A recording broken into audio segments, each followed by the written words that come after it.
Bismillahirrahmanirrahim. Assalamualaikum warahmatullahi wabarakatuh. Innal hamdalillah nahmaduhu wa nasta'inuhu wa nastaghfiruhu wa nastahdihi wa natubu ilaih. Wa na'udzu billahi min syururi anfusina wa min sayyiati a'malina. May yahdihillahu fala mudhillalah wa may yudlil fala hadiyalah. Ashhadu an la ilaha illallah wahdahu la syarikalah wa ashhadu anna sayyidana Muhammadan abduhu wa rasuluhu la nabiyya ba'dah amma ba'd. فنوينا التعلم والتعليم والتذكر والتذكير والنفع والانتفاع والإفادة والاستفادة والإقامة والاستقامة ونوينا بما نوى أسلافنا الصالحون والتمسك بكتاب الله وسنة رسول الله ابتغاء مرضات الله ووجه الكريم. اللهم فقهنا في الدين وعلمنا تأويل واجعلنا من الذين يستمعون القول فيتبعون أحسنه. اللهم أرنا الحق حقا وارزقنا اتباعه وأرنا الباطل باطلا وارزقنا اجتنابه وأدخلنا برحمتك في عبادك الصالحين. ربي زدنا علما وارزقنا فهما. اللهم إن كان رزقي في السماء فأنزله وإن كان في الأرض فأخرجه وإن كان بعيدا فاقربه وإن كان معسرا فيسره وإن كان قليلا فكثره وإن كان محرما فطهره بحقك وحق نبيك محمد صلى الله عليه وسلم. آتنا ما آتيت لعبادك الصالحين وصلى الله على سيدنا محمد وعلى آله وصحبه أجمعين والحمد لله رب العالمين. Anak-anakku sekalian, sudah pada izin sama orang tuanya belum? Ini semua sudah bayar SPP belum? Masya Allah, nanti bilang sama orang tuanya enggak boleh telat bayar SPP-nya ya anak-anak. Iya, Pak Guru ini capek ngajar kalian anak-anak ini. Ya, jadi kalian jangan nakal ya. Kalau Pak Guru bilang dicatat, setuju? Alhamdulillahirabbil alamin. Ibu-ibu, tidak terasa pembahasan. Oh ya udah, anak-anakku sekalian. Sepertinya lebih suka Pak dipanggil anak-anak, itu terasa lebih muda gitu ya. Ya anak-anak, jadi alhamdulillah kita sudah belajar 41 sifat tentang Allah. 20 sifat wajib, 20 sifat mustahil, 1 sifat jaiz. Sifat jaiz itu apa? Segala sesuatu yang Allah perbuat kepada hambanya.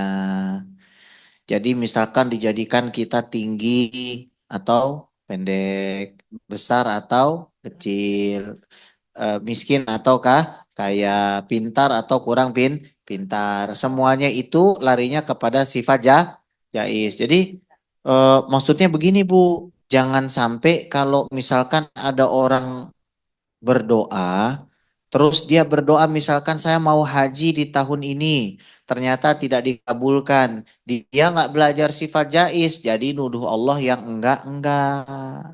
Kalau orang sudah belajar sifat jaiz, dah tahu, oh iya Allah ini kan punya kuasa tapi juga punya mau. Ibu aja punya kuasa tapi juga punya mau kan? Bu, betul? Punya kuasa nggak? Punya. Ibu kan punya kemampuan buat nggak datang. Tapi ibu mau datang. Masa Allah nggak boleh punya mau? Nah, tapi kita itu harus selalu berbaik sangka kepada Allah. Jadi kalau apa yang Allah mau pasti baik. Ibu, anak-anak, kalau dipanggil anak-anak lebih semangat ini kayaknya ini. Ya udahlah, ya saya pura-pura ngajar anak TK aja ini. Anak-anakku sekalian, ya. Jadi anak-anak, saya takut kualat Bu. Pulang dari sini saya ke Seleo susah juga ini. Ya. Jadi Bu, kalau misalkan kita lihat anak kita dulu waktu masih kecil, suka main kembang api, kita larang. Marah kan dia? Dia mau bolos, kita larang. Marah kan dia? Kemudian dia nggak boleh makan es krim, kita larang. Marah nggak? Begitulah kita. Kadang-kadang kita nih nggak paham, pikir kita baik, Allah larang. Kadang-kadang misalkan kita menyukai sesuatu tapi Allah tidak mau. Kenapa? supaya kita tidak terjerumus ke dalam kebinasaan. Oh iya, bisa jadi ini baik buat saya. Tapi ternyata nggak baik di sisi Allah. Nah, ketika misalkan kita mendapatkan sesuatu yang tidak sesuai dengan keinginan kita, pasti sesuatu itu sudah sesuai dengan keinginan. Jadi kita berbaik sangka atau tidak, Bu? Sudah. Ya, gitulah kira-kira ya. Itu sifat jais. Kita juga sudah belajar ya, Bu. Kalau di dalam Al-Quran ada lafaz yadullah, diterjemahkan tangan Allah. Itu benar atau salah? Bu, kalau dalam Al-Quran ada kalimat yadullah, tangan Allah, benar atau salah? Salah. Karena yadun di situ maksudnya bukan tangan, tapi kekuasaan. Kalau mau diartikan tangan, ya diartikan maksudnya majas, yang artinya kekuasaan. Wah, beliau turun tangan. Turun tangan begini. Bu, ini turun tangan begini. Eh, beliau turun tangan memperbaiki rumah sakit. Turun tangan begini. Maksudnya apa? Ya, menggunakan kekuasaannya. Kalau ditulis wajhullah, apakah artinya muka Allah? Bukan. Artinya adalah zat Allah. Kenapa? Karena Allah tidak boleh diserupakan dengan manusia, dengan makhluk. Siapa yang menyerupakan Allah dengan makhluk sudah jatuh di dalam kesalahan dan berdosa. Tapi kita doakan semoga dosanya diampuni. Ya karena memang ada kawan-kawan kita modelnya begitu. Allah duduk di atas arsy, dipikirnya Allah anak TK kali duduk. Ya, Allah punya betis, dipikirnya timnas Indonesia gitu kan. Cuma beda ukuran kata dia. Kita tidak menyamakan Allah dengan makhluk. Kita jawab, kalau gitu kamu memang tidak menyamakan. Kalau orang menyamakan Allah dengan makhluk kafir, Bu. Tapi kamu menyerupakan. Kamu bilang Allah punya tangan, tapi tangannya nggak sama dengan tangan makhluk. Ya sama aja, sama-sama punya tangan. Ibu sama saya aja tangannya beda. Nah, di sini kita pahamkan. Baik. Sekarang kita masuk ke bab nubuat, yaitu kenabian. Bismillahirrahmanirrahim. Wa bihi ilaihi qala an-nubuwatu, bab kenabian, yakni bab kedua dari tiga bab besar akidah. Bab pertama ketuhanan, bab kedua kenabian. Arsala anbiya dawi fatana bisidki wa tablighi wal amanah. Allah mengirim para nabi yang cerdas, jujur, menyampaikan dan juga amanah. Ibu, kalau ada orang tanya atau ibu pernah berpikir, Allah itu kirim nabi wajib bagi Allah atau tidak? Coba perhatikan dulu, Bu, jangan nulis dulu. Allah itu wajib nggak mengirim nabi? Cakep. Yang jawab tidak tadi siapa? Pinter emang ibu. Keren. Sip. Nah, jawabannya betul. Tidak wajib. Tapi kenapa Allah kirim nabi? Sayang. Jadi jangan dipikir, jangan dituntut. Kenapa sih Allah ini tidak kirim nabi? Enggak. Allah kalau mau kirim nabi, mau nggak mau kirim nabi ya sifat jais bagi Allah. Terserah Allah. Jadi Allah kirim nabi kenapa? Sayang. Rahmatan lil alamin. Nah, itu harus kita paham, Ibu. Bu, saya mau tanya nih, kalau Allah masukin kita ke neraka, Allah zalim nggak? Kok jawabnya ragu-ragu ini? Ibu sholat, sampai mati ibu sholat, terus sama Allah dicemplungin ke neraka, itu Allah berhak nggak begitu? Cakep. Tapi insya Allah enggak. Kenapa? Karena Allah sayang sama kita. Makanya kita insya Allah matinya dalam keadaan Islam. Nah ini tolong dibedakan. Dibedakan. Hamba itu tidak berhak menuntut Tuhan. Semua yang Tuhan berikan kepada hamba itu cuma-cuma sebenarnya. Dulu sering saya tanya, ibu punya mata dulu atau sholat dulu? Begitu lahir langsung punya mah? Padahal tidak pernah sholat. Begitu sholat tak dikasih rezeki banyak, marah.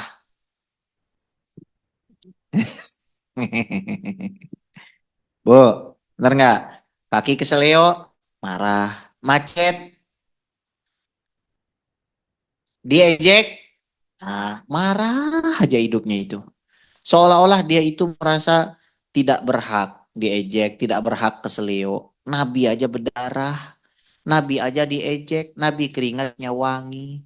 Kalau kita keringatnya, sudahlah. Ini kita harus paham. Kadang-kadang lupa sih bu manusia itu. Merasa dia hebat. Belum pernah di sliding tackle sama malaikat dia itu. Kalau sudah di sliding tackle sama malaikat, kapok sudah itu bu. Bu, sebutkan orang kaya yang nggak mati. Sebutkan atlet yang nggak mati. Ya terus, apa juga kan begitu. Ya udahlah. Jadi udahlah gitu ya. Sudahlah. Ya, kalau sombong-sombong itu banyak-banyak lihat kuburan. Nanti, oh nanti saya di sini. Ya, ya. Banyak-banyak ziarah, ziarah kubur. Oh ya nanti aku juga kayak begini ya itu. Sendirian lagi. Bu, waktu nikah tuh ada buku nikahnya nggak? Waktu nikah bersama-sama nggak? Waktu suami ibu mati, ibu mau nggak ikutan masuk? Berarti ibu nggak setia, Bu. Nah, kan? Katanya aku setia sampai selamanya. Wah, serius, Bu. Enggak kan? Ternyata yang setia sama kita itu iman. Orang tua aja nggak mau ikut. Orang tua kalau kita mati nggak mungkin nyemplung situ, Ibu. Ya, nah, jadi yang setia kepada kita itu hanya iman dan amal soleh kita, perbuatan baik kita, atau perbuatan maksiat kita. Ya, baik. Fala yajibu 'ala Allahi syai'un, maka Allah tidak diwajibkan apapun. Wa yajibu 'alal mukallafin al insi wal jinni al iman bihim wa tasdiquhum. Maka wajib bagi orang yang terbebani mukallaf dari manusia dan jin iman kepada mereka dan mempercayai. Siapa itu mukallaf? Satu, orang yang sampai kepadanya dakwah. Jadi kalau tidak sampai dakwah kepadanya mukallaf bukan? Nah, jelas Bu ya, kalau saya kasih definisi, itu lawannya sudah jelas. Semisal ada orang di suku Amazon, tidak pernah ada ustadz, nggak pernah ada kiai, ada habib ke sana, nggak dapat sarana informasi Bu. Terus dia bunuh orang, terus dia berzina, terus dia minum khamar. Masuk neraka nggak itu? Nggak, enggak. Pengen. Ada yang senyum gini. Pengen ya, udah terlambat Bu. Kita udah jadi orang gang eretan. Sudah ketemu Habib Ges, sudah ketemu Ustadz Bahrul Hikam, sudah ya. Itu orang kalau memang tidak ada yang dakwahi dia, dia dalam keadaan apapun matinya masuk Tahu kenapa? Allah sendiri berfirman, "Wa ma kunna mu'adzibina hatta nab'atha rasula." Kami tidak akan menyiksa siapapun sampai kami kirim utusan pada mereka.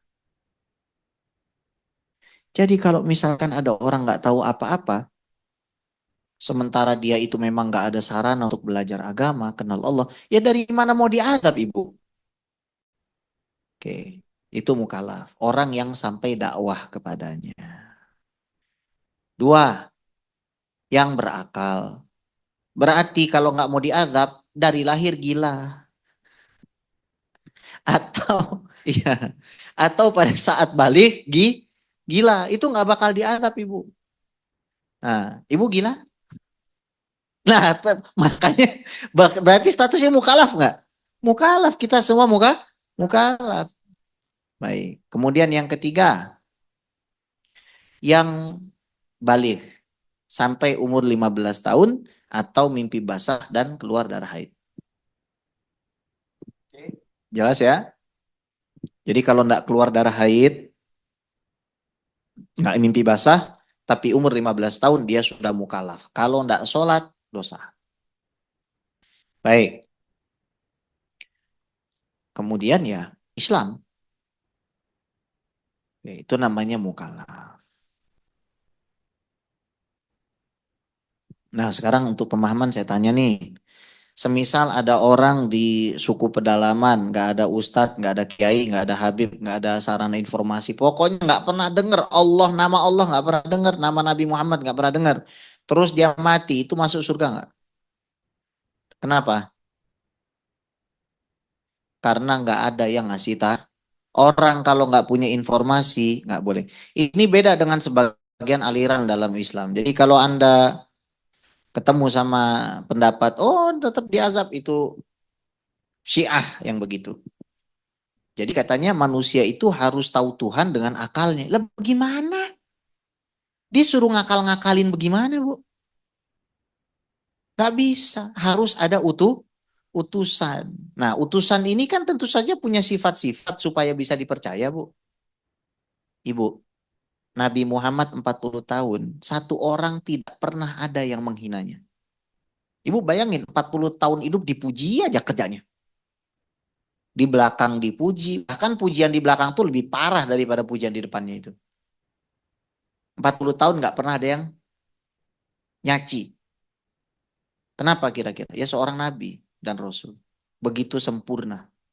Begitu memanggil ke jalan kebenaran, pasti ada yang tidak setuju. Ya itulah kehidupan. Ya. Wa hikmatu irsalim anna nidhamal muaddi ila sahihali naw'il bashari 'ala al-umum fil ma'ashi wal ma'adi la yatimu illa bi bi'tsati rusul. Hikmahnya, bukan kewajiban Tuhan. Hikmahnya Allah mengirim adalah untuk menyampaikan aturan yang membawa kemaslahatan bagi umat manusia secara keseluruhan di dalam kehidupan dunia dan akhirat mereka. Dan itu tidak terjadi kecuali ada utusan. Ibu lagi pesan toko orange, mau beli jilbab. Nggak ada kurir, dikirimi gambarnya. Bisa pakai gambar itu, Bu? Paham nggak? Lagi lapar, pesan ojek online. Kan kadang-kadang begini, ada orang undang kita ke acara kawinannya dia pakai WhatsApp, dikirimin gambar undangan. Ya udah, saya balas juga pakai selfie saya. Nah, kamu kirim undangan pakai foto, saya datang pakai ini juga uangnya saya foto. Ah, ya paham? Paham kan? Harus harus datang nggak? Harus datang. Utusan itu harus kalau enggak jilbab ibu enggak sampai. Makanya Nabi dan Rasul itu harus datang.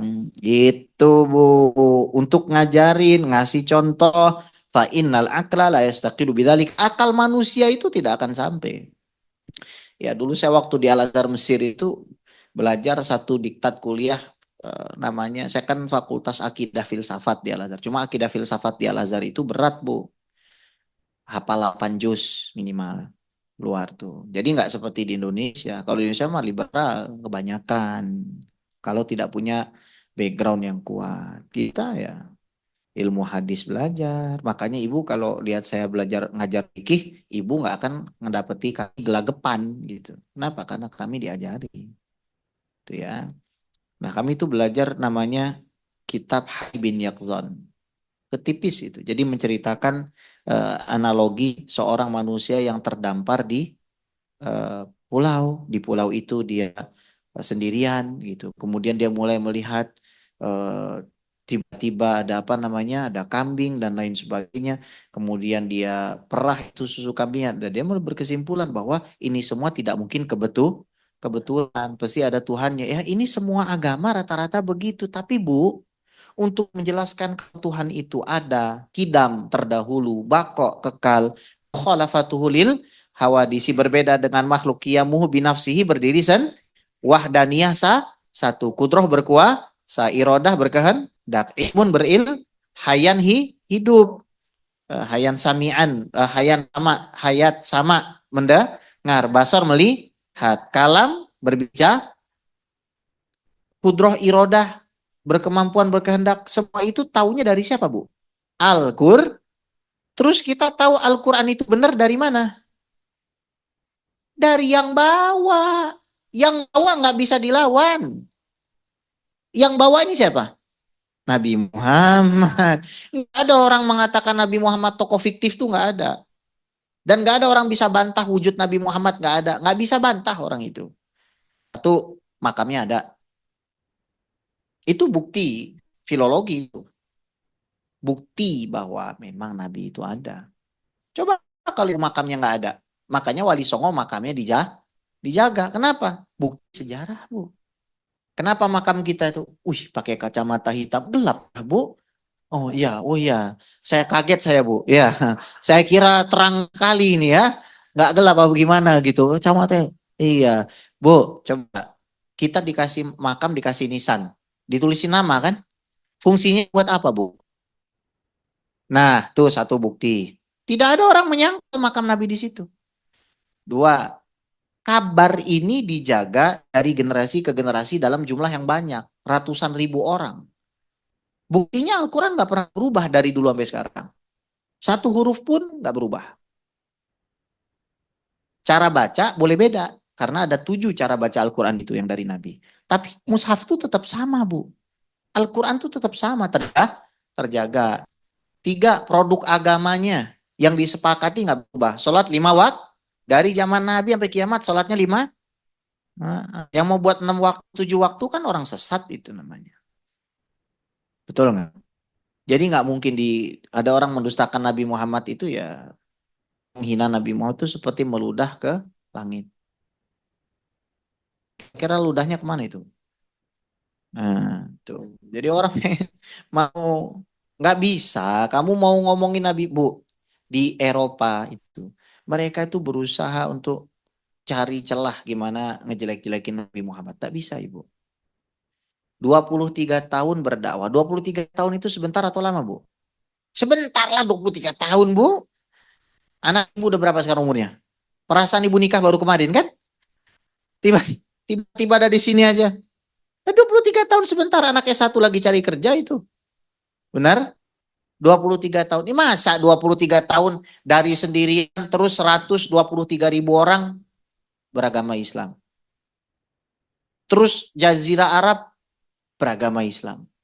Terus menyebar sampai ke Indonesia. Ini siapa, Bu? Ya, coba dipikirin. Terus isinya aturan yang jelas lagi. Mulai dari bangun tidur ada aturannya. Bangun tidur sampai mau tidur aja diatur, Bu. Masuk kamar mandi dia diatur. Masalah ekonomi diatur nggak? Jual beli, pinjam meminjam, hutang menghutangi, bermajelis, menikah, syaratnya semua. Bu, agama mana yang model begini? Nggak ada. Nah, nggak ada. Mau kamu itu ngomong kayak bagaimana, ya udahlah. Itu kalau kamu nggak percaya, lakum dinukum wali. Cuma ini agama memang yang benar ini. Nggak suka, silakan. Mau debat, ayo. Mau diskusi, monggo. Tapi ini benar gitu. Orang ini benar, ada.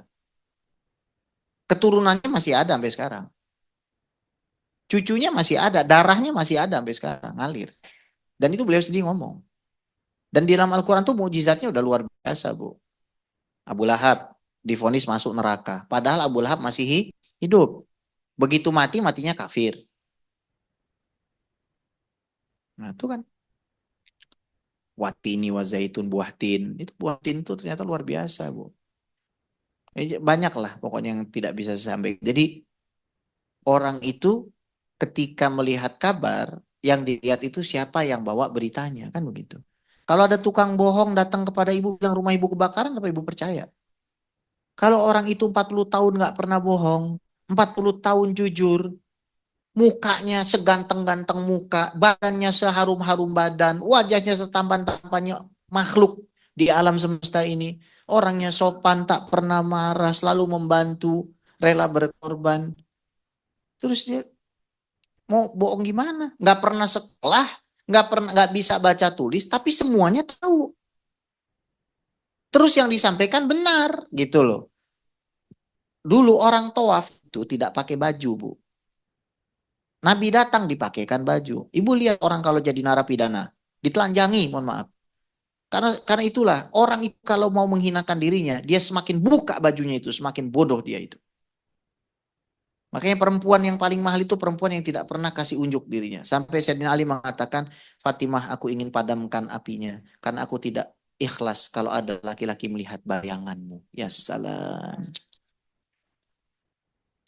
Romantis sekali coba. Kalau zaman sekarang, selfie sama istri, posting. Kau kira orang semuanya suka. Tidaklah. Ya, dosa lagi. Makanya saya itu kadang salut sama Wahabi, Bu, yang suka bid'ah-bid'ahin itu. Salut dalam hal apa? Kalau mereka jualan, muka mereka nggak ada. Jualan jilbab, nggak ada, Bu, mukanya. Jualan mukena, ada nggak mukanya perempuan? Tapi laku, Bu. Marketingnya bagus dia. Lah ini kadang-kadang yang ahlu sunnah wal jamaah mukanya dipasang lah, inilah. Jadi kita ini kadang-kadang jauh gitu dari para pendahulu kita gitu. Meskipun akidah kita benar, ya kita juga harus ngikutin cara mainnya. Gimana cara main mereka jualan. Tapi itulah ya zaman sekarang kita berdoa aja kita selamat dari fitnah itu. Amin. Allahumma amin ya. Rusulan mubashirina wa mungdzirin li'alla yakuna linnasi 'alallahi hujjatan ba'dar rusul. Lihat nih An-Nisa 165 dalil bahwa Allah itu kirim nabi, alasannya bukan karena Allah itu wajib ngirim nabi, cuma karena Allah ingin kasih argumen. Apa argumennya? Para utusan yang memberi kabar gembira dan peringatan supaya manusia gak bisa beralasan kalau sudah mereka itu dikirim utusan. Ibu tahu nggak nanti di hari kiamat itu manusia kebanyakan ada manusia sebelum kita yang menyangkal nggak ada nabi, saya nggak pernah dikirim nabi. Ibu tahu nggak nanti yang menyangkal mereka siapa? Kita, orang Islam. Kita. Misalkan umat Nabi Nuh bilang, saya nggak ada Nabi Nuh, nggak ada bohong. Gitu bohong. Yang jadi saksinya orang Islam. Kami bersaksi bahwa Nuh sudah diutus. Nih kitab suci kami. Gitu. Itu nanti di hari kiamat begitu. Kemuliaan umat Nabi Muhammad Sallallahu. Alhamdulillah kita baca sholawat dulu. Allahumma sholli ala Sayyidina Muhammad wa ala ali Sayyidina Muhammad. Mudah-mudahan Rasulullah senang dengan kita. Waman angkar rusula wal anbiya'a faqad kafara. Siapa yang mengingkari para rasul dan nabi maka sudah kafir. Bima ja'a bihi Rasulullah sallallahu alaihi wasallam, atas apa yang dibawa baginda Nabi besar Muhammad sallallahu alaihi wasallam. Oke. Rasul dan para nabi itu, Ibu, ada dari satu kalangan laki-laki. Saya tanya nih, kita udah belajar sifat jais. Kira-kira mungkin boleh-boleh aja nggak kalau Allah kirim cewek utusannya? Bisa nggak? Saya tanya bisa atau nggak? Allah mampu atau tidak? Tapi Allah tidak mau. Allah maunya laki. Nah, gitu loh Bu cara memahaminya. Allah maunya lah laki, ya. Oke. Kemudian Allah itu mengirim para nabi dari kalangan orang merdeka, bukan dari kalangan budak. Karena zaman dulu ada perbudakan, Ibu, ya. Kemudian yang ketiga, nabi itu diutus dalam bentuk yang paling indah di kalangan manusia. Jadi kalau ada orang ngaku nabi, dulu namanya ada Bapak Ahmad Musadek. Ngaku jadi Ibu sudah lihat foto beliau? Nah kira-kira belum? Belum? Belum tahu? Mau saya kasih lihat? Maaf ya Bapak Ahmad Musadek ya. Marah.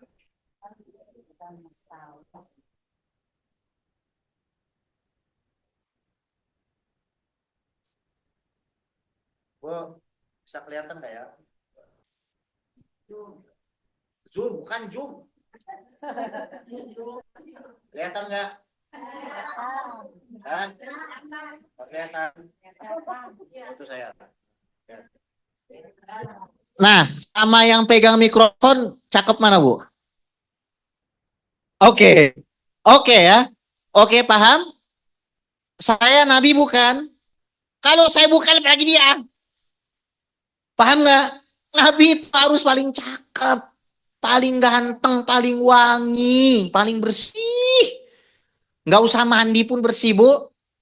Iya, itu Nabi. Nabi bau. Gimana Nabi bau, Bu? Nabi itu rambutnya ikal. Nabi itu rambutnya wangi, rapi. Kalau rambutnya mohon maaf botak.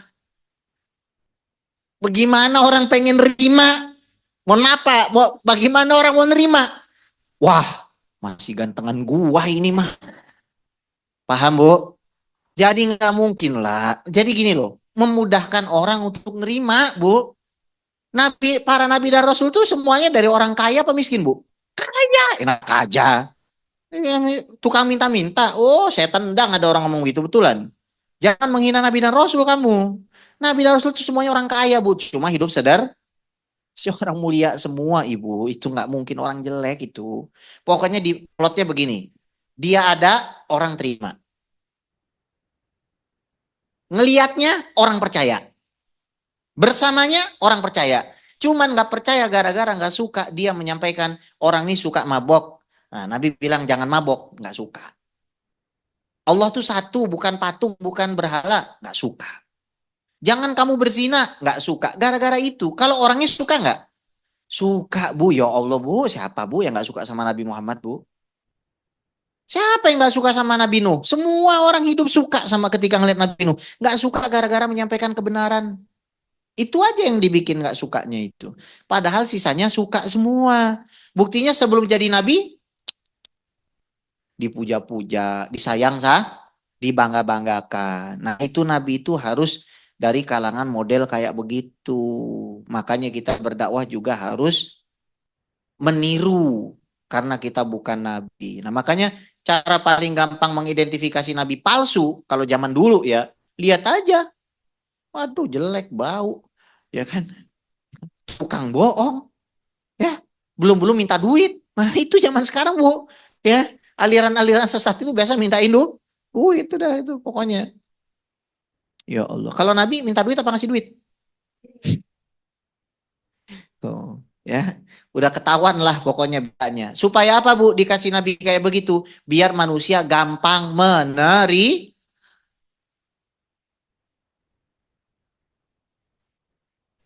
Ya, makanya ada istilah tuh pakaian mengangkat derajat seseorang sebelum dia duduk di majelis. Tapi ketika dia duduk di majelis, ilmulah yang akan mengangkat derajatnya. Nah, itu ya. Gimana Bu? Diulang ya, ya. Baik, saya ulang Bu. Pakaian dan penampilan mengangkat derajat seseorang sebelum duduk. Namun ilmu dan akhlak mengangkat derajatnya setelah dia duduk. Kita ngelihat ada orang Bu, jalan, pakaiannya bagus. Begitu duduk kasar, hilang sudah respect. Begitu duduk bodoh dia, hilang. Iyalah Bu, iyalah begitu duduk bodoh. Bu, ibu suka ibu suka yang mana? Ganteng, pinter, apa ganteng bodoh? Ah ya sudah Bu, kan udah jelas kan? Benar nggak? Makanya laki-laki yang penting dua Bu, isi otak sama isi dompet. Betul nggak Bu? Udah itu aja. Ya.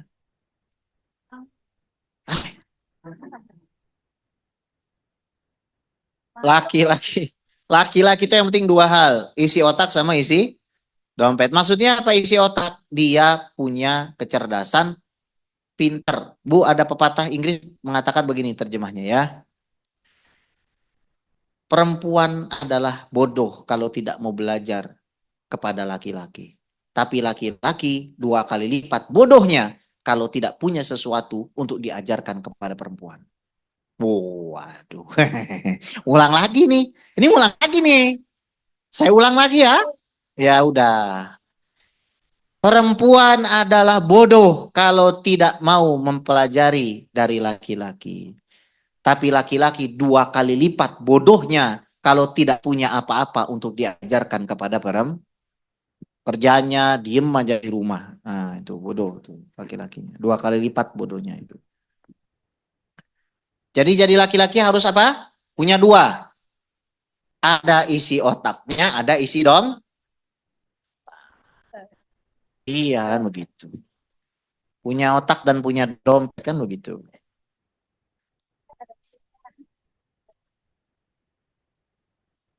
Bu, saya adalah orang yang sangat menghargai orang lain. Jadi kalau ibu mau bicara, saya mau dengarkan. Ibu mau bicara nih. Bu, ibu yang ngomong atau saya ngomong, Bu? Syukurin, biarin aja. Ya. Nah, di sini kita jadi tahu bahwa karakter Nabi sebelum kita bicara sifat-sifatnya ya begitu gitu. Kalau dia budak, oh bukan nggak mungkin. Kenapa susah diterima, Bu? Terus Nabi itu sehat atau berpenyakit, Bu? Nah, disinilah orang Yahudi itu bikin kabar palsu yang sekarang guru-guru TPQ suka menceritakan. Bahkan saya pun sering dengar Nabi Ayub keluar belatung, Nabi Yakub buta. Nggak buta, Bu. Cuma tertutup selaput matanya karena sering nangis. Tuh, karena kehilangan Nabi Yusuf alaihis salam. Akhirnya dilemparkan baju Nabi Yusuf bisa melihat. Bukan buta, bukan. Bukan buta. Beda itu definisinya itu. Terus kalau Nabi itu keluar belatung apa nggak menjijikkan, Bu? Sama dengan nangka bosok, ya Allah. Nabi, Ibu tahu nangka, Bu? Nangka kalau busuk keluar belatung nggak? Iya, mas Nabi kayak begitu, Bu. Nggak ada kita bicara agama tuh mana dalilnya. Nggak ada satupun riwayat mengatakan begitu kecuali dari Israiliyat, kabar-kabar Bani Israel. Kabar Bani Israel itu tiga.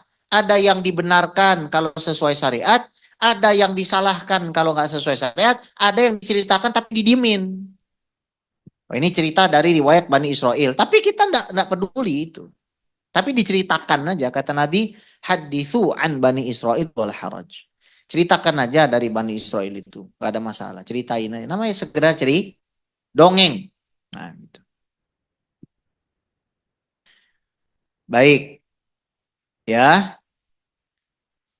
Innallaha astafa Adam wa Nuha wa ala Ibrahim wa ala Imran ala alamin. Surat Ali Imran ayat 33. Allah itu memilih Adam, Nuh, keluarga Ibrahim dan keluarga Imran dari seluruh alam.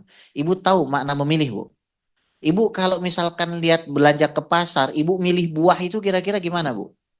Yang paling, masa yang paling bagus belatungan sih, Bu? Kayak nangka bosok.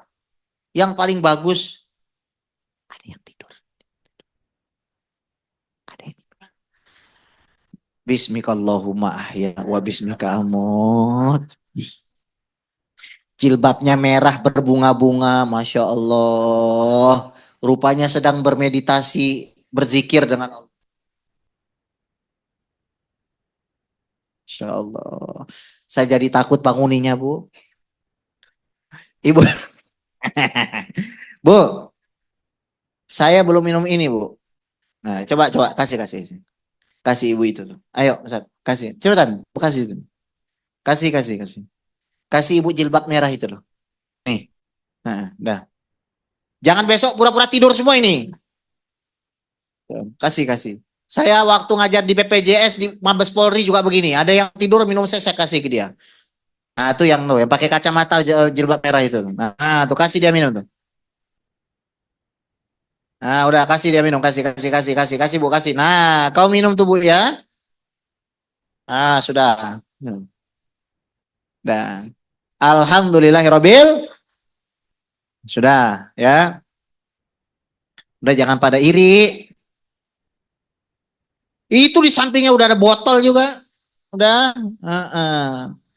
Begitu Bu. Mari kita lanjutkan. Jadi Allah mengistimewakan memilih Nabi Adam, Nabi Nuh, Nabi Ibrahim, keluarganya Nabi Ibrahim dan keluarganya Imron. Ya, keluarga yang akan menurunkan Nabi Musa sampai Nabi Isa alaihis. Oke. Bu, wah kompak ini. Bu, bagus. Bu, dalam Sahih Muslim Nabi bersabda, Allah memilih Ismail dari keturunan dan Allah memilih Kinanah dari keturunan Ismail. Allah memilih Bani Hashim dari Kinanah. Allah memilih Quraisy dari Kinanah dan memilih Hashim dari Quraisy dan memilih saya dari Hashim. Jadi Nabi Muhammad itu suci nggak? Kalau ada orang mengatakan Nabi Muhammad itu anak orang kafir, nggak usah diikuti. Itu ada sebagian orang tuh. Orang tua Nabi Muhammad itu kafir, tidak beriman, nyembah berhala. Kayak kau tetangganya aja. Iya, alasannya karena Nabi pernah ngomong karena tetangganya ada yang meninggal bapaknya terus Nabi bilang bapakku dan bapakmu di neraka. Terus dia berpikir Nabi lagi ngomong, bapak kita CS ketemuan di neraka. Pikirnya begitu. Itu namanya Nabi sedang menghormati orang itu, menyayangi orang itu, mengatakan bapakmu ya bapakku juga. Terus mengatakan bapaknya Nabi Ibrahim, Allah sudah mengatakan Allah mensucikan memilih Nabi Ibrahim di sini.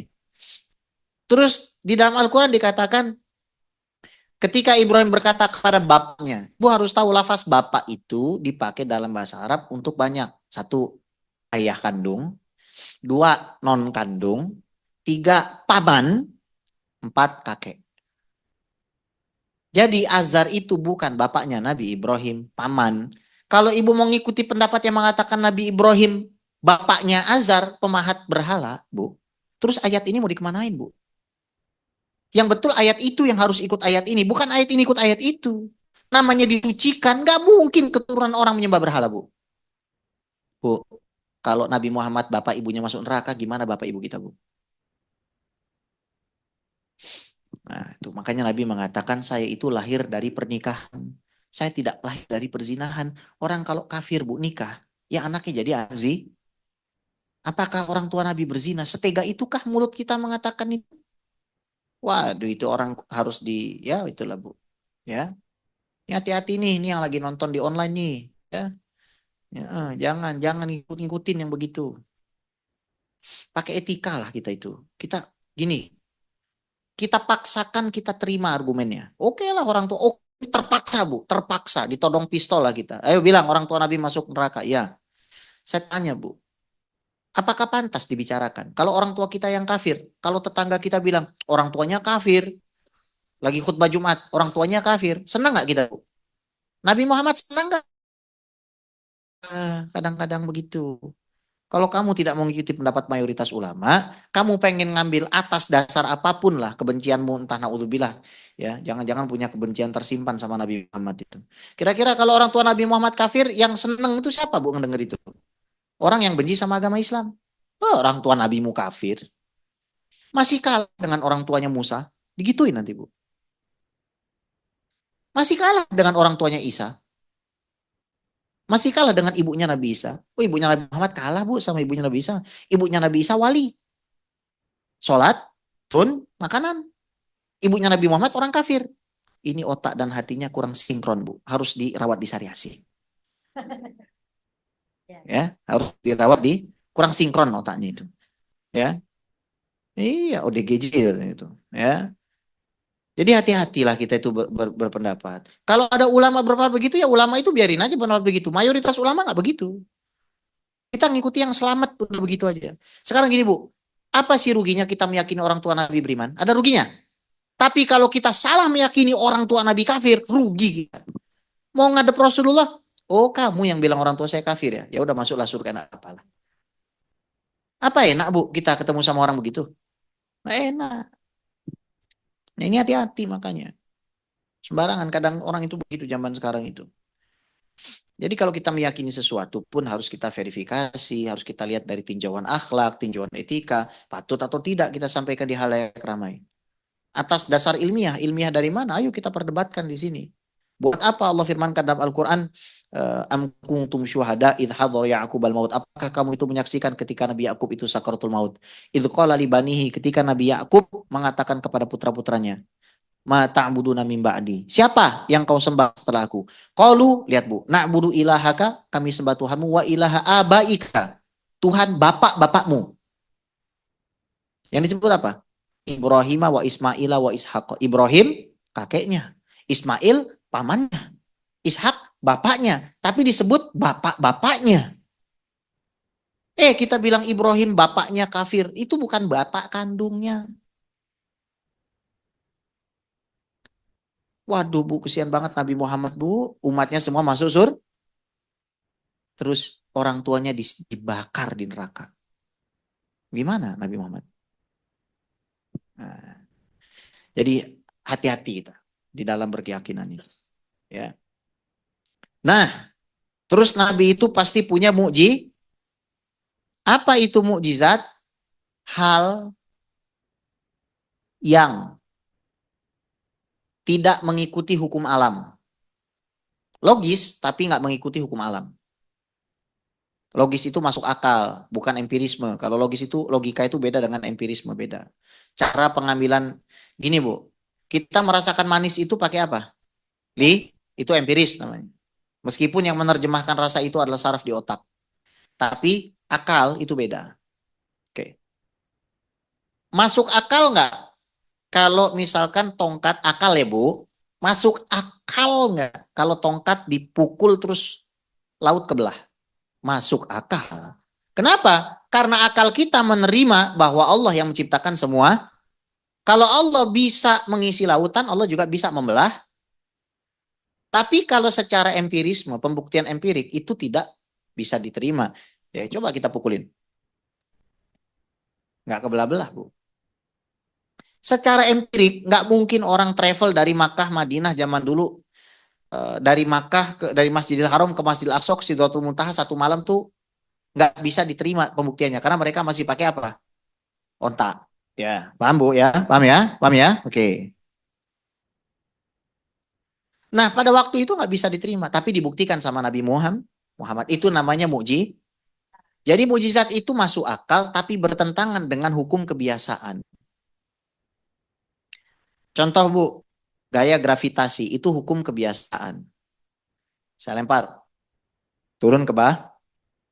Nabi Muhammad SAW terbang.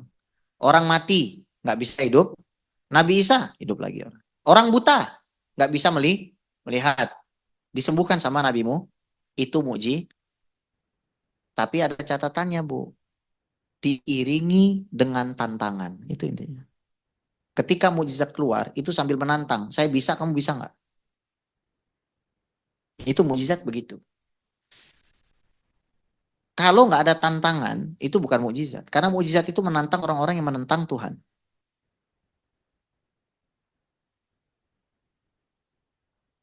Mujizat itu tantangan. Dan mujizat paling hebat itu Al-Qur'an. Kenapa? Sampai kiamat. Sampai kiamat bakal ada orang bisa memalsukan Al-Quran dan nggak ketahuan. Mesti ketahuan. Mesti ketahuan. Karena itu dijaga. Nah, kalau terjadinya bukan pada Nabi, itu namanya kepada orang soleh, karomah. Kalau terjadi pada ahli maksiat, sihir. Bu, sihir itu diizinkan Allah nggak?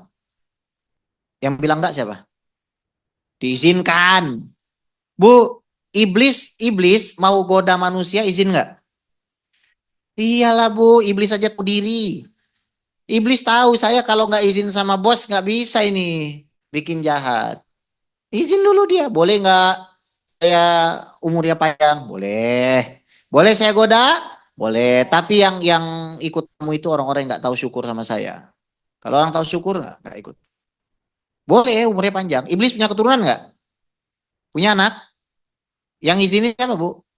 Nah, ya sudah gitu. Jadi kalau misalkan ada orang gitu kan nggak sholat, nggak puasa, terus duitnya banyak, ya nggak usah heran karena dia sedang istidroj, bukan setan Bu. Dia sedang di istidroj, dijauhkan dari Allah. Lain kalau orang soleh banyak hartanya, orang soleh bersyukur. Gitu. Ya, itu mujizat. Jadi apa bedanya mujizat sama karomah? Kalau mujizat bagi Nabi, kalau karomah bagi orang kalau kalau bagi orang ahli maksiat itu namanya sihir. Jadi kalau misalkan ada orang terbang ke kanan, terbang ke kiri, terus dia bilang, ayo ikuti saya terbang kanan, terbang kiri. Sebelum kamu terbang, capung pun terbang. Gitu. Saya bisa jalan di atas air, nggak usah jalan di atas air deh. Ikan tuh nyelam, nggak keluar-keluar. Iya.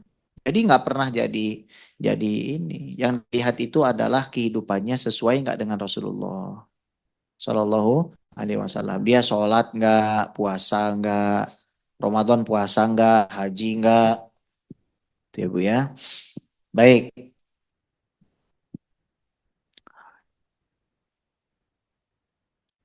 Nah, sekarang sifat-sifat wajib bagi para nabi. Yang pertama adalah fatanah atau cerdas.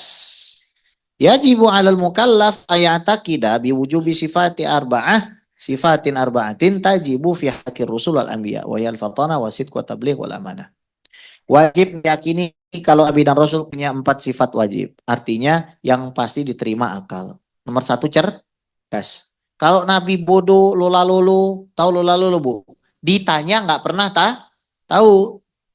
Nabi Muhammad kalau hidup di zaman sekarang, bu, terus ibu tanya sama Nabi Muhammad, Nabi, gimana cara bikin pesawat? Nabi kira-kira buka buku, nanya orang, atau langsung jawab, bu? Langsung jawab. Ibu, bu, Nabi itu nggak pernah sekolah, bu. Nabi itu nggak pernah sekolah. Bisnis nomor 1. Hatam semua. Perang nomor 1. Cerdas Nabi itu. Cuman mekanismenya kadang nanya sahabatnya. Tanya kamu gimana pendapatnya. Oh saya begini pendapatnya. Kamu gimana? Ditanya pendapatnya gitu. Nah itu ya. Bisa paham tuh kita. Jadi kalau Nabi hidup zaman sekarang nggak butuh itu. Oh ya ini begini. Selesai sama Nabi semua itu. Ya. Makanya 23 tahun menang. 23 tahun itu sebentar sekali Bu. 23 tahun. Kita sekarang sudah 1456 Hijriah. Kita kita masih masih menggunakan hukum itu. Ya, hukum pernikahan kita pakai, hukum talak kita pakai, hukum ekonomi kita pakai. Ya. Nah, yang kedua, jujur. Nabi itu jujur, nggak pernah bohong sedikit pun. Tapi umatnya boleh bohong kalau terancam nyawanya boleh bohong. Kemudian yang ketiga, tabligh, menyampaikan. Nabi kalau ditanya nggak mungkin menyembunyikan tuh nggak mungkin. Ya Rasulullah, ajarkan saya tentang Allah, pasti dikasih tahu. Nggak bakal ngomong gini, nanti ya, tolong atur jadwal dengan asisten saya tuh nggak mungkin itu. Itu Habib Ges begitu, Bu. Makanya saya bukan Nabi, Bu. Ya, kalau ini orang tanya sama Nabi on the spot langsung dijawab. Ya, nih begini, begini, begini, begini sama Nabi itu. Selesai. Kemudian amanah. Nabi tidak mungkin berkhianat terhadap perjanjian itu tidak mungkin berkhianat. Oke.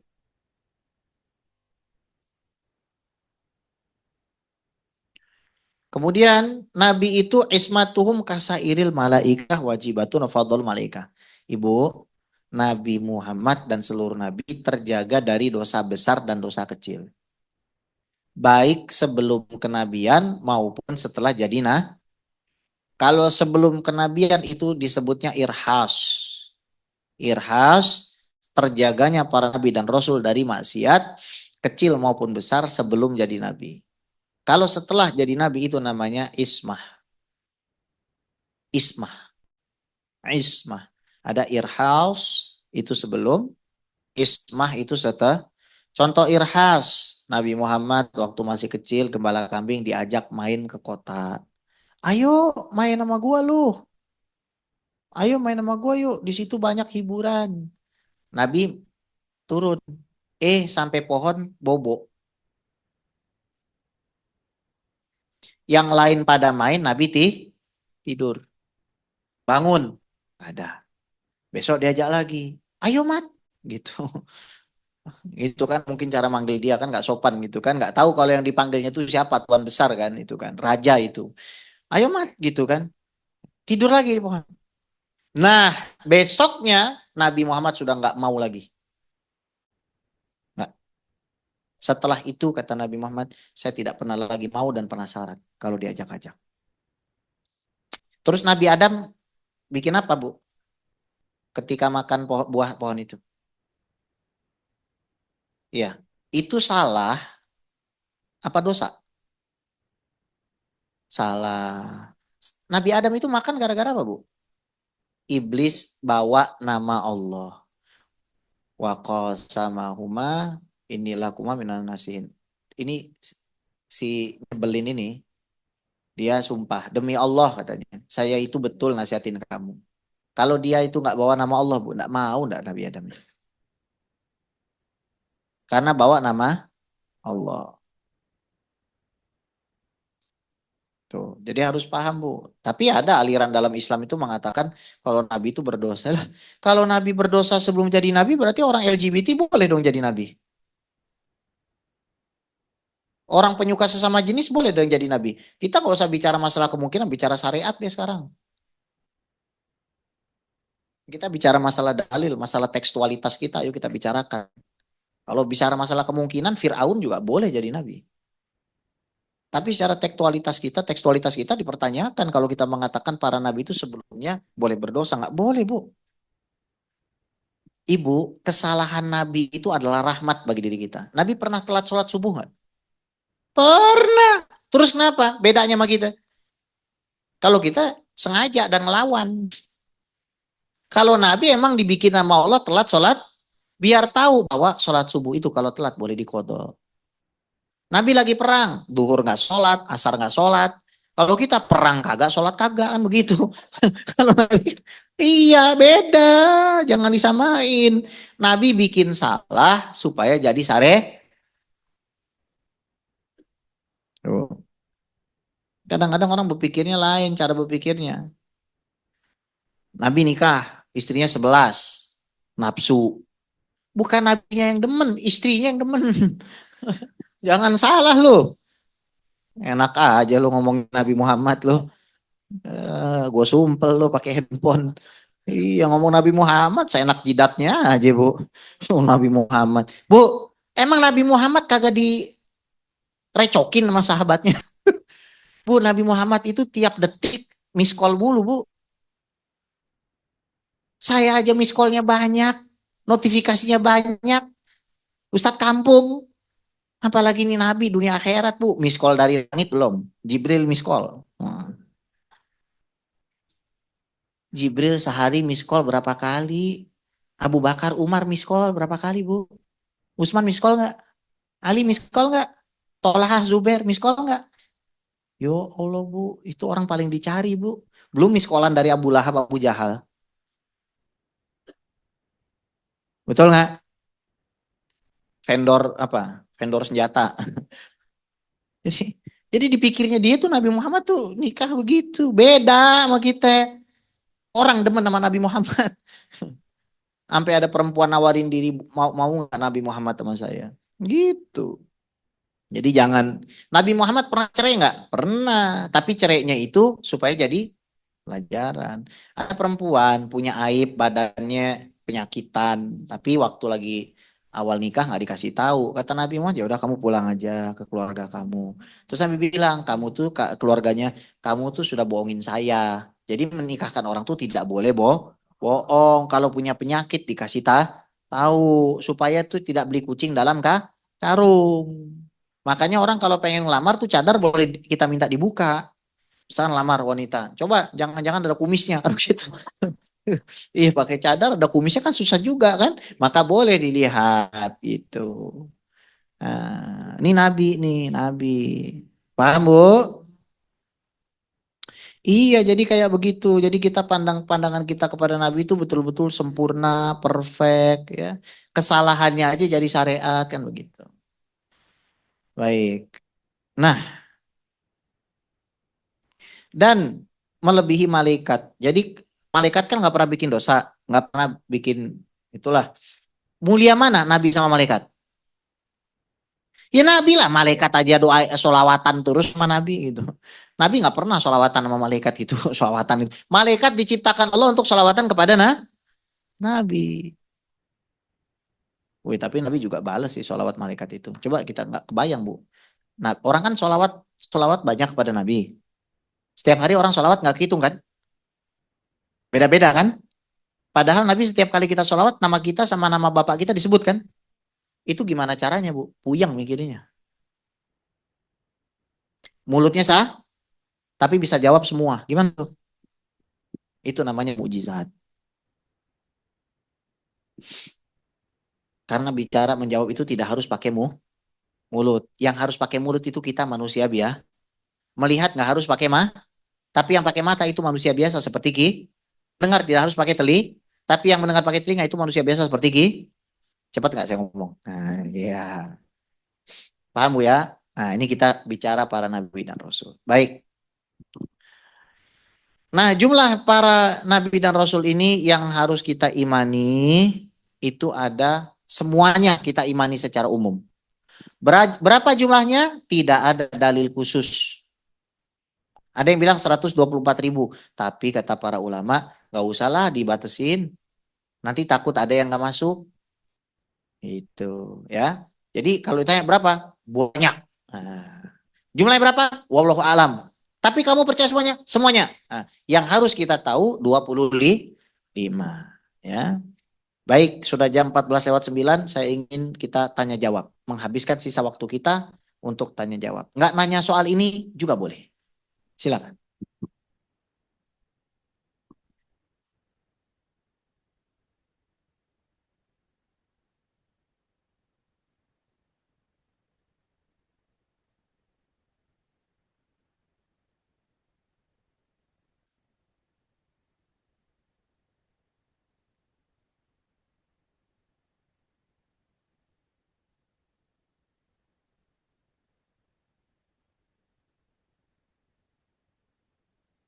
Hmm.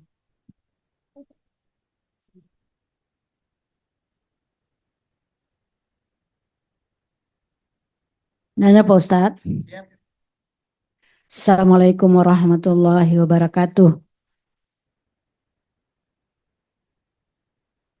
Tadi Pak Ustadz menyampaikan yaitu salah satunya keramah yaitu bagi eh, orang-orang yang soleh ya Pak Ustadz. Di sini kita ini kan semua umat Islam ini adalah dari keturunan Nabi ya, ya orang soleh.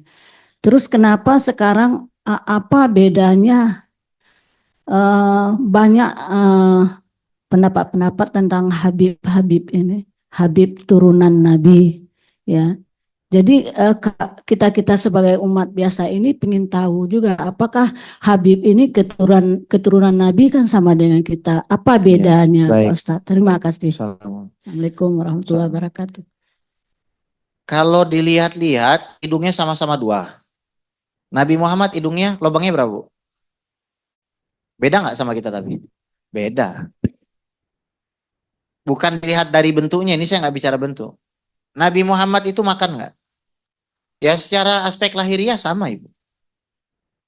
Tapi pertanyaannya, kalau Allah sudah mengatakan, Allah tadi dalam surat An-Nisa, Allah memilih, menyucikan keturunan Ibrahim. Tuh, Bu. Keturunan Imron. Terus Nabi mengatakan Allah mensucikan dari Ismail itu Kinanah. Dari Kinanah dipilih lagi yang paling bagus namanya Quraisy. Dipilih lagi yang paling bagus namanya Hashim. Dipilih lagi yang paling bagus namanya saya. Terus Nabi sendiri mengatakan semua keturunan akan terputus dari kiamat kecuali keturunanku. Kecuali keturunanku. Itu Nabi sendiri ngomong begitu. Imam Mahdi itu keturunan Rasulullah. Nanti setelah Imam Mahdi ada juga keturunan Nabi namanya Al-Qahtani dari Yaman. Itu setelah Nabi itu, Al-Qahtani, setelah Imam Mahdi. Ya. Jadi orang itu bisa tahu kalau dia keturunan ibu, kenapa kira-kira? Bu, saya mau tanya sama ibu. Ibu punya anak nggak? Punya cucu nggak? Kenapa? Kenapa bisa tahu? Ada kartu keluarga. Oke? Tercatat nggak? Nah, yang jadi masalah sekarang, tidak semua orang punya catatan itu. Dan catatan itu harus bisa divalidasi, diverifikasi catatan itu. Dengan apa? Ya dengan pengakuan orang banyak. Saya kasih contoh Bu ya. Ini contoh aja kebetulan saya pegang.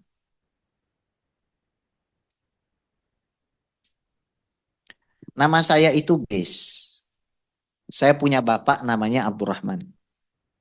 Bapak saya punya abah namanya Ja'far. Ini tercatat Ibu. Ada lembaganya namanya Robitoh Alawiyah. Ja'far ini punya bapak namanya Alwi. Alwi ini punya bapak namanya Abdullah. Abdullah ini punya bapak namanya Abdurrahman. Abdurrahman ini punya bapak namanya Ahmad. Nah, sampai sini dulu saya baca Bu.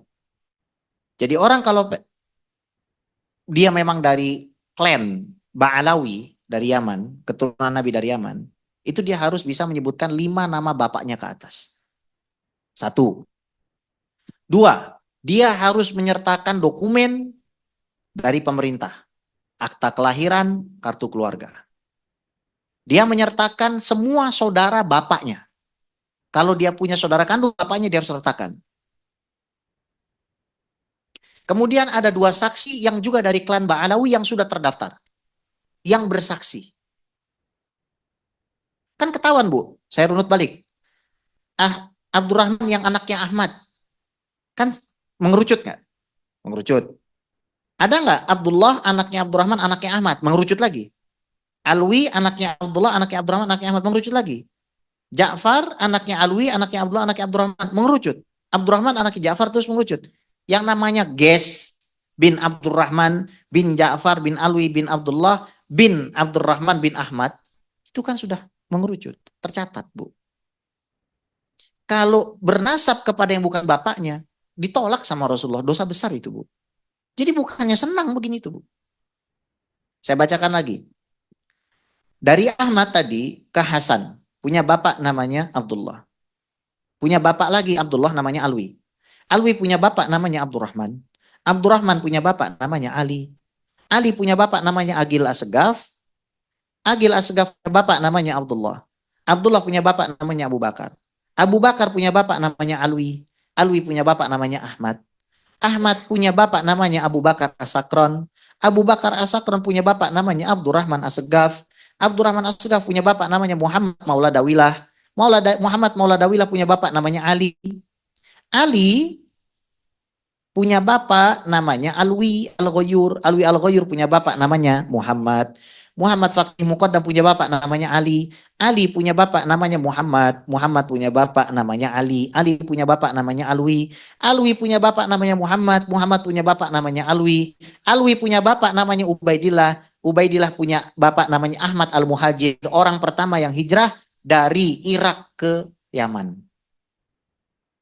Ahmad Al-Muhajir punya bapak namanya Isa. Isa punya bapak namanya Muhammad. Muhammad punya bapak namanya Ali. Ali punya bapak namanya Ja'far Shadiq. Ja'far Shadiq punya bapak Muhammad Al-Bakir. Muhammad Al-Bakir punya bapak namanya Ali Zainal Abidin. Ali Zainal Abidin ini anaknya Sayyidina Husain. Sayyidina Husain anaknya Siti Fatimah. Siti Fatimah anaknya Rasulullah. Nih Habib. Tapi kalau ibu mau panggil saya Mas, monggo. Mas Ges, monggo nggak apa-apa. Dek, bodoh amat.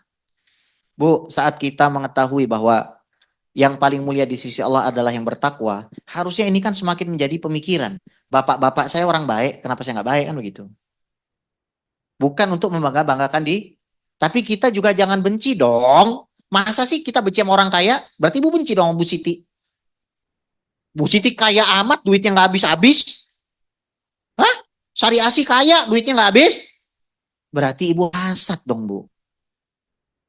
Ya kalau kita ngelihat ada orang ditakdirin jadi cucunya Nabi, alhamdulillah gua kagak kebagian, tapi gua dapat cintanya. Cinta sama cucunya berarti nanti cinta sama kakeknya. Begini Bu, ibu punya cucu ibu ditabokin Bu sama tetangga. Nah ibu bikin kendurian diundang nggak tetangga? Ya enggak lah, ngapain lu nabokin cucu gua? Biar kata dia bandel jadi cucu gua juga gitu. Tapi lu cucunya diomelin juga, lu jadi cucu jangan bahlul, malu-maluin gua aja lu kan gitu kan? Nah, dia cucu gue bahlul lu bodoh lu kan begitu. Jadi percaya nggak percaya bodoh amat kalau saya. Tapi begini faktanya ya. Iya, faktanya begini faktanya. Memang ada yang nggak baik, cuma bandingin dia sama yang baik. Bandingin sama yang baik. Yang baik kan banyak bikin pesantren, bikin majelis, ngajar orang agama, jadi ahli hukum, jadi banyak. Udahlah, jangan ribet daripada kita yang ngurusin keturunan Nabi, urusin keturunan kita deh. Begitu ya. Ya udah begitu aja, Bu. Ya, Bu, panggil Mas aja, Bu. Ayo, Mas nanya gitu, ayo. Saya baru mau jawab kalau dipanggil Mas atau Pak. Panggil, Bu. Mas gitu. Mas. Ya, panggil Mas aja enggak apa-apa, Bu. Saya nggak gila-gila pujian kayak begitu. Ya, ya gimana, Bu? Ya, nah, asal jangan dengan selain saya, Bu. Kalau sama saya bebas. Ya,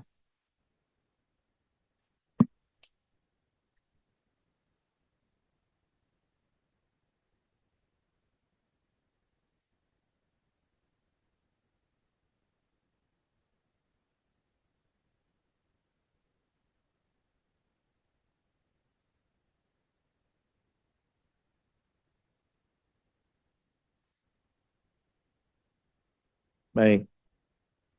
Iya, iya, iya, iya, iya, itu. Ya, paham. Ya, itu nanti, Bu, nanti urusan Allah bukan urusan kita. Jadi yang tahu detil-detilnya kan Allah, Bu. Ya kan? Saya udah ke Tiongkok, saya ke Cina kemarin beberapa sama beberapa jenderal kemarin tuh sama beberapa pengusaha saya ke sana kemarin. Lihat, ya. Diundang sama negara sana. Jadi delegasi ke sana. Ya, tapi mereka juga bikin ke universitas. Habis 450 miliar kok. Saya udah ke sana kemarin. 450 miliar untuk bangun universitas dan sekolah Islam. Keren, Bu. Teman saya ada yang ngajar di sana. Alumni Universitas Al Azhar ada teman saya dari suku Uighur ada ngajar di sana. Ya, itu kan kembali kepada masing-masing. Nanti kan dihisap sama Allah ya Bu ya. Iya. Jadi ya, tapi pertanyaan Ibu bagus. Menunjukkan kalau Ibu itu melek wawasan dunia. Ya salam. Iya. Tapi ya jawabannya saya sederhana begitu aja. Itu nanti itu hitungannya sama Allah. Jadi pakemnya jelas. Saya tidak siksa kamu kalau ternyata nggak ada yang nyampaikan. Kalau ternyata ada yang nyampaikan mau ke kamu terus dihalangi, berarti yang menghalangi itu yang dosa. Kemungkinan kalau dia memang nggak tahu Bu, betul-betul nggak tahu 100% nggak tahu ya selamat dia Bu. Iyalah, masa dia nggak mau disiksa, kesian amat dia. Nggak tahu sholat mau diadab. Kenapa saya diadab? Kamu nggak sholat, lu orang nggak ada yang ngasih tahu saya. Kenapa kamu diadab? Kamu nggak beriman. Kenapa saya diadab? Kamu nggak beriman. Saya itu nggak tahu iman itu apa, Allah itu siapa, Nabi Muhammad siapa. Masa saya disiksa kan nggak mungkin Ibu. Allah sudah berfirman begini. Saya nggak akan siksa yang tidak dapat informasi. Selesai. Baik, silakan Bu.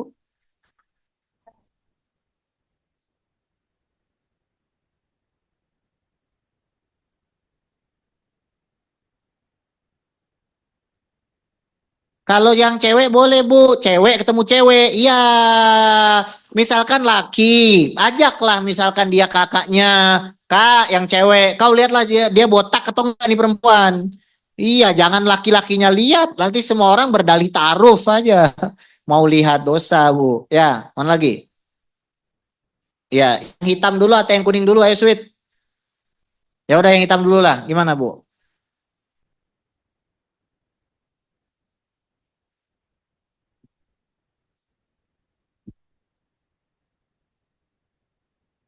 Ya orang tuanya kena, dia kena juga, Bu. Kan hidup gak cuma setahun 2 tahun. Kalau dia sebelum balik dia mati, muslim dia. Kalau dia udah balik, udah keluar rumah, apalagi zaman media sosial, teknologi sekarang, ya udah Bu, tetap aja itu pilihan namanya. Ya, berarti dia kena azab juga. Baik, jangan Bu.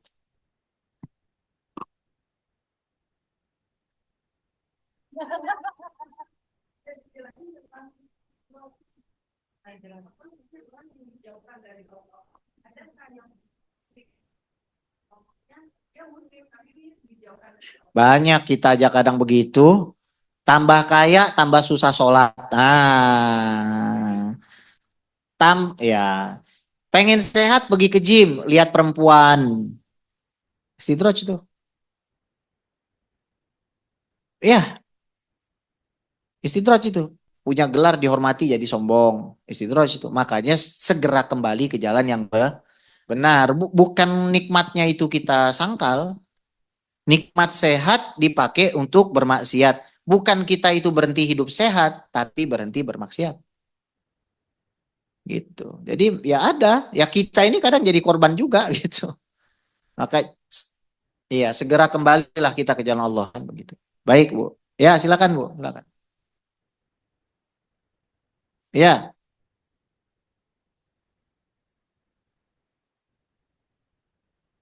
iya Pak Tehin. Ya jangan, nggak tahu ya udah tobat Bu. Saya juga pernah Bu. Saya pernah lewat kuburan Kristen, mohon maaf motong Ibu. Saya pernah lewat kuburan Kristen, saya ngucap Assalamualaikum ya ahli kubur. Ibu, haram hukumnya mendoakan non muslim yang sudah meninggal. Almarhum itu artinya semoga Allah merahmati dia, almarhum. Jadi kalau kita punya saudara atau teman yang Kristen, ngomongnya jangan almarhum. Almarhum itu yang dirahmati Allah. Jadi memang dilarang kita dalam agama Islam mendoakan orang yang sudah meninggal kalau dia non muslim. Jadi kita ngomongnya apa? Yang telah meninggal, yang telah wafat, yang baru saja wafat, yang telah meninggalkan kita. Hah? Iyalah, nggak boleh kita. Heeh. Ya, nggak boleh. Iya,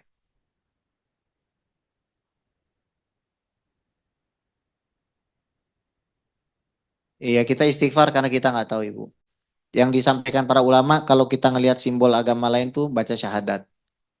Ibu daripada mikirin dia, mikirin aja biar matinya nggak kayak dia, gitu aja. Iya, iya. Baca syahadat aja. Asyhadu an la ilaha illallah, asyhadu Muhammad Rasulullah. Saya kalau ngelihat salib, syahadat. Ngelihat rumah, syahadat aja.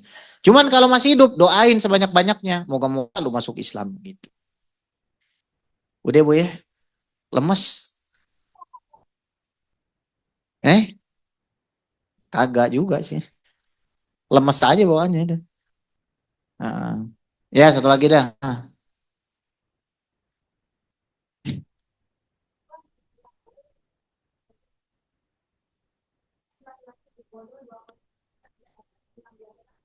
Iya. Wah, rumah tangga. Wah, saja lo, curhat lo. Ya, terus maksudnya, ente pengen bilang dia bodoh gitu? Hah?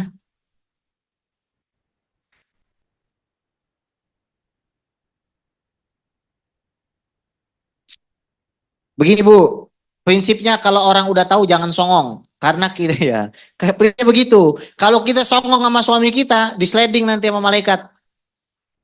Bu, suami itu gini Bu, cewek ketika nih Bu, saya kasih lihat. Nomor satu, perempuan belum menikah, Allah. Nomor dua, taat sama Rasul. Tiga orang. Ah, ini hierarkinya begini. Tapi kalau sudah nikah, nomor satu Allah, nomor dua Rasul, tiga suami. Ah, sudah. Kalau sudah begitu, meskipun gini, meskipun kita tahu lebih banyak, tapi dia adalah raja kita. Ibu kalau nasihatin raja bagaimana Bu? Bu, nasihatin raja tuh, paham nggak? Posisinya kan di atas. Dia salah. Nasihatin lah seperti orang di atas. Abang gitu kan. Ya, jangan. Bang, yang gitu.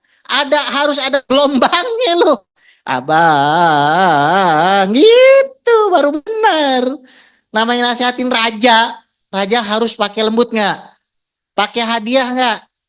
Kadang-kadang orang nasihatin udah lempeng kasar, ketek bau sayur asem, rambutnya gimbal, nggak mencerminkan ilmu agama, ilmu dukun, Bu. Betul nggak? Iya, kalau ilmu agama rapi dia menasihati raja, bawa kopi, kopi, insya Allah sayang, sholat yuk, udah sholat belum? Dia nolak, gituin terus Bu. Tambah dia nolak, ibu tambah nyebelin. Hmm. Gelombangnya tambah panjang, sayang gitu. Nanti lama-lama dia ketawa. Setelah dia, Bu, setan itu paling suka orang sedih. Setan paling nggak suka kalau orang ketawa. Meskipun ketawa bisa nutup hati, tapi dia tidak suka. Dia nggak suka. Jadi kalau ibu bisa bikin suami ibu ketawa, nah itulah kuncinya. Nah, dah itu aja Bu ya. Nanti nggak selesai-selesai. Nanti ada yang nanya lagi, tapi Beb, selesai. Nggak selesai-selesai. Semoga kita semua husnul khotimah. Qabul hajatnya. dan kita semua bahagia dunia akhirat. Ala hadhihi wa ala kullatin salihah wa ila hadratin Nabi Sayyidina Muhammadin sallallahu alaihi wa ala alihi wasallam. Sya'unillahi lana wa lahumul Fatihah.